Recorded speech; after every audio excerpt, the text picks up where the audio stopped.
Albert Einstein once said, everybody's a genius, but if you judge a fish by its ability to climb a tree, it will live its whole life believing that it is stupid. Ladies and gentlemen of the jury, today on trial we have modern day schooling. Glad you could come. Not only does he make fish climb trees, but also makes them climb down and do a 10-mile run. Tell me, school, are you proud of the things you've done? Turning millions of people into robots, do you find that fun? Do you realize how many kids relate to that fish swimming upstream in class, never finding their gifts, thinking they are stupid, believing they are useless? Well, the time has come, no more excuses. I call school to the stand and accuse him of killing creativity, individuality, and being intellectually abusive. He's an ancient institution that has outlived his usage. So, Your Honor, this concludes my opening statement, and if I may present the evidence of my case, I will prove it. Proceed. Exhibit A. Here's a modern day phone. Recognize it? Here's a phone from 150 years ago. Big difference, right? Stay with me. Here's a car from today, and here's a car from 150 years ago. Big difference, right? Well, get this. Here's a classroom of today, and here's a class we used 150 years ago. Now, ain't that a shame? In literally more than a century, nothing has changed. Yet you claim to prepare students for the future? But with evidence like that, I must ask, do you prepare students for the future or the past? I did a background check on you and let the record show that you were made to train people to work in factories, which explains why you put students in straight rows, nice and neat, tell them sit still, raise your hand if you want to speak, give them a short break to eat, and for 8 hours a day, tell them what to think. Oh, and make them compete to get an A letter which determines product quality, hence grade A of meat.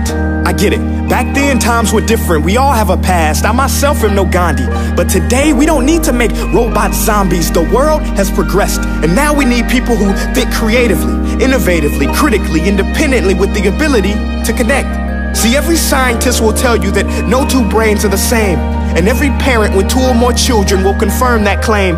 So please explain why you treat students like cookie cutter frames or snapback hats, giving them this one-size-fits-all crap. Watch your language. Sorry, Your Honor, but if a doctor prescribed the exact same medicine to all of his patients, the results will be tragic. So many people would get sick, yet when it comes to school, this is exactly what happens. This educational malpractice, where one teacher stands in front of 20 kids, each one having different strengths, different needs, different gifts, different dreams, and you teach the same thing the same way? That's horrific. Ladies and gentlemen, the defendant should not be acquitted. This may be one of the worst criminal offenses ever to be committed. And let's mention the way you treat your employees. Objection. Overruled. I want to hear this. It's a shame. I mean, teachers have the most important job on the planet, yet they're underpaid? No wonder so many students are short-changed. Let's be honest, teachers should earn just as much as doctors, because a doctor can do heart surgery and save the life of a kid, but a great teacher can reach the heart of that kid and allow him to truly live. See, teachers are heroes that often get blamed, but they're not the problem.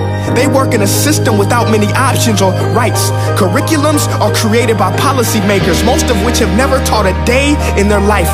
Just obsessed with standardized tests. They think bubbling in a multiple choice question will determine success. That's outlandish. In fact, these tests are too cruel to be used and should be abandoned, but don't take my word for it. Take Frederick J. Kelly, the man who invented standardized testing, who said, and I quote, "These tests are too cruel to be used and should be abandoned." Ladies and gentlemen of the jury, if we continue down this road, the results will be lethal. I don't have much faith in school, but I do have faith in people. And if we can customize healthcare, cars, and Facebook pages, then it is our duty to do the same for education, to upgrade it, change it, do away with school spirit, because that's useless. Unless we're working to bring the spirit out of each and every student, that should be our task.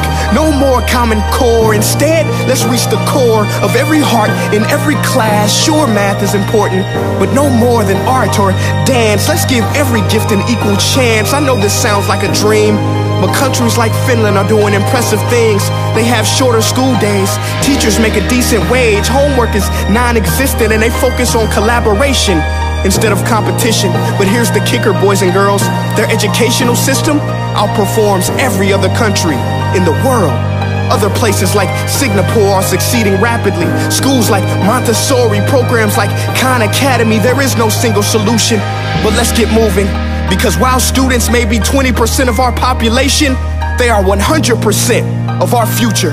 So let's attend to their dreams, and there's no telling what we can achieve. This is a world in which I believe, a world where fish are no longer forced to climb trees. I'll rest my case.